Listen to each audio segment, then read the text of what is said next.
darker than others, and they're in all different shapes and forms and types. It's a never-ending cycle. This is where my story begins. Sometimes I wish that my life was a movie that I could either pause, fast forward, rewind, or even stop because it's too painful to witness. And one of the things that I realized is, with the help of Diane, is that God uses your pain to bring good things out of it.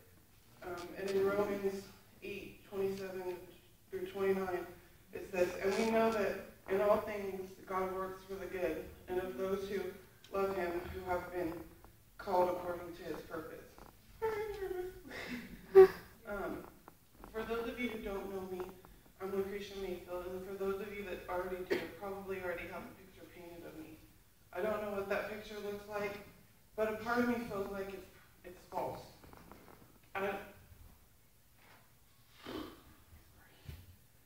Mostly because I haven't let a lot of you know me.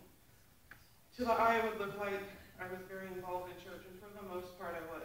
I served in the Helping Hands ministry with one of my best friends, Kate, and sang a lot before the dinner to bring the Holy Spirit in, before dinner was actually served. I've done the movie nights, attended the church events, participated in baptisms, and even experienced family camp for the first time 2 years ago. But sadly enough, that was just what I wanted you to see. I never understood the meaning of playing church until I was actually doing it myself. Most of the time I felt empty and dry, and no matter how many times I would try to filter the word into my spirit and try to feel God embrace me, I fell short. The enemy had a tight foothold on me without me fully knowing it. At the time, I was struggling with the loss of friendships and trying to understand why people I called my best friends just didn't hold me at the high value that I held them. I didn't understand how they could drop our friendship the way that they did and be okay with it. Now, it was easier for me to put the blame on them because no one wants to take hold of the wrongs that you do. But I understand now that I did have my part in the wrongdoing. It killed me inside, and it was like another piece of me withered away like a dying rose. That isn't a great feeling in the least, and I tried so hard to make it go away. But the more I tried to handle it on my own, the angrier I got and the darker the place I put myself in. To lose your best friend was hard, and I'm not saying that I didn't do anything wrong, that I wasn't quick to spew harsh words and make harsh decisions, because I'm not innocent in that matter. On top of that, the feeling of certain family members not loving me the way I felt I loved them was eating at me. Past memories of relatives taking me out of their wedding because I was too big and wouldn't look good in their bridesmaids' dresses surfaced. The way they look, or the way they took the falling out between my parents out on me and completely stopped talking to me. I felt as though if I was someone else in the family, smaller, prettier, then maybe, just maybe, I would be as important to them as they were to me.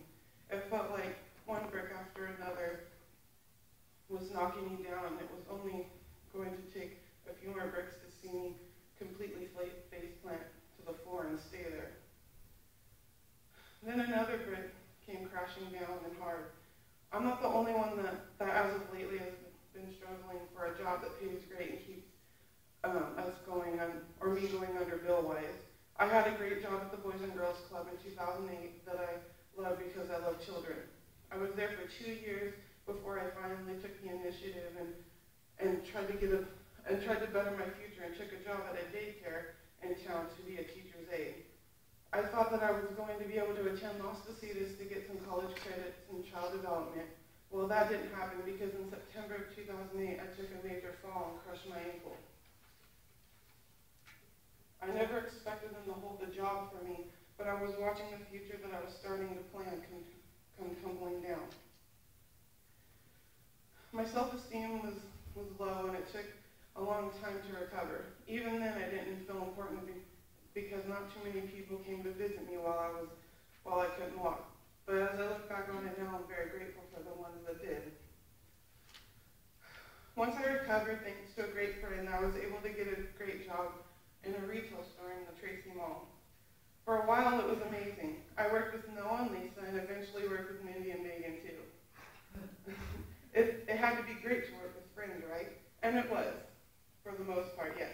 But then I started noticing problems coming from the assistant manager. She didn't seem to like me due to the fact that I was close to the boss. I know that happens in the workplace, but what wasn't okay was that she personally started to cut my hours, was rude to me, and just emotionally took shots at me without realizing it. She wasn't a nice person, and as time went on, I really just felt as though I wasn't worth anything, and that's why I was treated the way that I was. I really kicked it into high gear and tried to find a full-time job. The worst feeling in the world is when you feel like you're the one child in your family who's a disappointment, the one child that never amounted to anything, and the one child you feel when your mom and dad look at you, they just see someone they're ashamed of and is disgusted with. I know now that that's not true, but at the time I felt it, and I pushed so hard to find something, anything, to show them that I wasn't a waste of breathing air. I thought I had a breakthrough with a morning to late afternoon position at another store in Lathrop. I met with the manager and she told me to bring my application in. When I did, she told me she'd call me, and the next morning when she didn't, I called her myself and she acted like she didn't know me and told me that they weren't hiring. That was when I hit my breaking point and I'd given up. I remember it wasn't the type of anger where I wanted to throw things. It was embedded deep inside of me. Where am I going with this? I've been fighting feelings of depression for a while.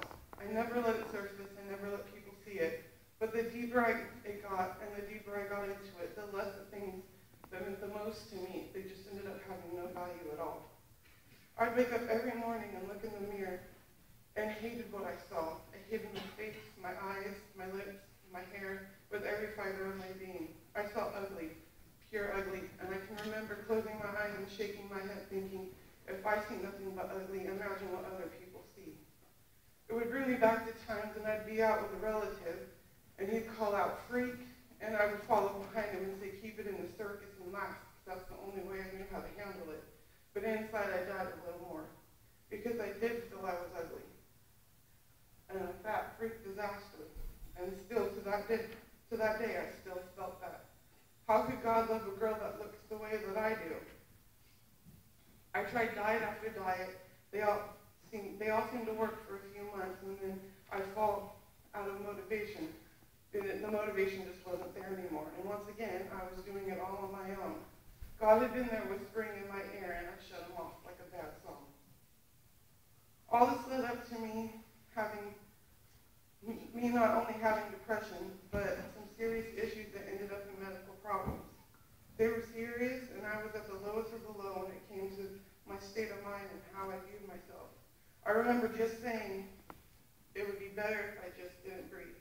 If I wasn't breathing, it would just shut everything off, and I wouldn't have to feel any more pain.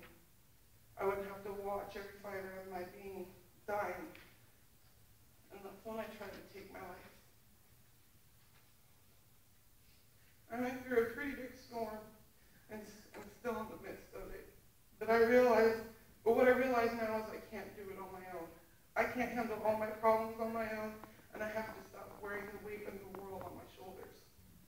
What I realize the most is that throughout this dark time I have been going through, God has been there the whole time. No matter how many times I ignored him, turned him off, and turned my back on him, he was there holding my hand the whole way. He was there constantly whispering in my ear to hold on and to turn to him and let him embrace me and make the pain that filtered throughout my mind go away. He wanted to wash me, cleanse me, and let me know that everything was going to be okay. The one thing that I had the hardest time with was forgiving myself for what I did. How could God forgive me for the horrific situation that I put myself in? So why should I forgive myself? Amazingly, he had already forgiven me, and I knew it was time that I did too. The more he broke me, the more I understood why. A great friend said, don't be ashamed of what you did, because this could have been his way of breaking you down completely so that he could build you back up, stronger than ever. And I do believe that's what he's doing, because with brokenness comes strength, and through him comes strength through him. And though I am a work in progress, I am slowly letting go of all the insecurities. The enemy can't use them against me to destroy me anymore. I know that I was meant for more, and he has me here for a reason, but I let my fears hinder me from really stepping out and finding out what his plan for me is. And the Holy Spirit is constantly telling me that, especially when you're in pain, if you're broken, step out. If you feel like giving up, step out. If someone tries to steal your hope, step out. Because even if you don't know where you're going and can't see it, he does, and he will never steer you wrong. The bottom line of this experience for me is that I'm coming to realize now that, realize more than ever, that I was made for more, and I can't be afraid to stand out or step out, because it only takes one moment to make a difference, and that my faith is all it takes for me to be able to walk on water too. And I just came to realize not too long ago that I'm tired of wearing a fake smile and pretending that everything is okay, only to be disappointed in the end. God